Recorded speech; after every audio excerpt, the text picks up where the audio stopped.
성도 여러분 반갑습니다. 오늘도 즐겁고 행복한 하루 되셨습니까? 우리 주님께서 이끄시는 대로 성령의 인도하심을 따라 아름다운 열매 맺으면서 하나님이 기뻐하시는 아름다운 가정, 천국을 이루어가는 여러분 모두가 된 줄로 믿습니다. 오늘 우리가 함께 은혜를 나눌 본문 말씀 요한복음 9장입니다. 요한복음 9장 18절부터 23절까지에 있는 말씀, 요한복음 9장 18절부터 23절까지에 있는 말씀 봉독합니다. 유대인들이 그가 맹인으로 있다가 보게 된 것을 믿지 아니하고 그 부모를 불러 묻되 이는 너희 말에 맹인으로 났다 하는 너희 아들이냐? 그러면 지금은 어떻게 해서 보느냐? 그 부모가 대답하여 이르되 이 사람이 우리 아들인 것과 맹인으로 난 것을 아나이다. 그러나 지금 어떻게 해서 보는지 또는 누가 그 눈을 뜨게 하였는지 우리는 알지 못하나이다. 그에게 물어보소서. 그가 장성하였으니 자기 일을 말하리이다. 그 부모가 이렇게 말한 것은 이미 유대인들이 누구든지 예수를 그리스도로 시인하는 자는 출교하기로 결의하였으므로 그들을 무서워함이러라. 이러므로 그 부모가 말하기를 그가 장성하였으니 그에게 물어보소서 하였더라. 아멘. 공익신고자라고 하는 말이 있습니다. 용어죠. 직장에서 특히 이제 공무원으로서 공직에 있는 사람들이 자기가 속한 단체에 소속된 직장이라든지 어떤 부서, 정부 부서겠지요.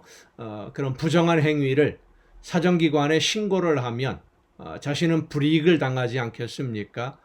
자기가 속한 그 집단의 잘못된 점을 부정한 것을 이야기하는 거니까 손해를 받게 되고 불이익을 받게 된다는 것을 알면서도 공공의 이익을 위해서 불이익을 감수하고 신고하는 것을 공익신고라고 말을 합니다. 그래서 공익신고자는 법으로 나라에서 보호하도록 하고는 있습니다마는 그렇게 법으로 보호한다고 하더라도 자기가 속한 단체의 부정한 행위를 공개하고 신고하고 법으로 처벌을 받게 한다는 것, 쉬운 결정이 아니죠. 그런데 오늘 본문에 등장하는 두 사람은 공익신고로 인해서 그런 불이익을 받는 것이 아닌데도 자기들이 아는 것을 모르는 척하는 그런 모습을 보여줍니다. 진리가 무엇인지 알면서도 진실을 알면서도 모르는 척 눈 감아버리고 입을 다물어 버리는 비겁한 모습을 보여줍니다. 그들은 예수님을 만나서 눈을 뜬 사람의 부모들입니다. 태어날 때부터 앞을 보지 못하는 자녀를 양육해야 했던 이 부모의 심정, 말로 다 표현이 안 될 겁니다. 사람들의 손가락질, 이유 없는 비난과 조롱, 그런 것은 둘째로 치고 앞을 보지 못하는 불편을 감수해야 하는 아들을 바라보아야 되는 이 부모님들의 심정 어떻겠습니까? 그리고 앞을 보지 못하는 것 때문에 사람들로부터 멸시를 당하고 천대당하고 무시당하고 비웃음을 들어야 되는 그러한 아들의 처지를 바라보아야 되는 그 아픔은 말로 다 표현하기 어려울 것입니다. 그런데 그렇게 큰 아픔이었던 아들이 눈을 뜨고 보게 되었으니 얼마나 감사한 일이고 얼마나 놀라운 일이겠습니까? 이 부모는 아들의 눈을 뜰 수 있도록 부모가 해줄 수 있는 일이 없었습니다. 실제로 예수님에게 아들의 눈을 뜰 수 있게 해달라고 간구하지도 않았습니다. 이 부모는. 그런데 아들이 눈을 뜨고 세상을 바라보게 되었으니 아들의 눈을 뜨게 해주신 분에게 얼마나 감사해야 되겠습니까? 그런데 바리새인들이 부모에게 물어봅니다. 이 아들이 당신 아들이 맞느냐? 태어날 때부터 앞을 보지 못했다는 것이 확실하냐? 근데 지금 어떻게 눈을 뜨게 되었느냐? 누가 눈을 뜨게 해주었느냐? 어떻게 뜨게 된 것이냐? 물어볼 때 이 부모는 입을 다물었습니다. 몰라서 입을 다물었겠습니까? 아니지요. 압니다. 자기들이 모르는 것을 이야기하라는 것이 아니고 아는 것을 말하기만 하면 되는데도 그들은 입을 다물었어요. 왜냐하면 예수님을 하나님이 보내신 선지자로 인정하는 사람은 출교당할 수 있다는 두려움이 그들에게 있었기 때문입니다. 자, 여러분 한번 생각해 보십시다. 아들의 눈을 뜨는 것과 태어나면서부터 앞을 보지 못한 장애를 가지고 있는 아들이 눈을 뜰 수만 있다고 한다면 출교당하는 것, 여러분은 어떻습니까? 출교를 당하더라도 아들의 눈을 뜨는 게 낫습니까? 아들이 눈을 뜨지 말고 그냥 장애를 가지고 살면서 출교당하지 않는 것이 낫겠습니까? 어떤 편을 여러분은 선택하실 것 같아요? 출교를 당하더라도 아들의 눈을 뜰 수만 있다면 뜨게 해주십시오 하지 않겠습니까? 그보다 더한 일을 당한다고 하더라도 아들이 눈을 뜰 수만 있다면 감수하는 것이 부모의 모습 아니겠습니까?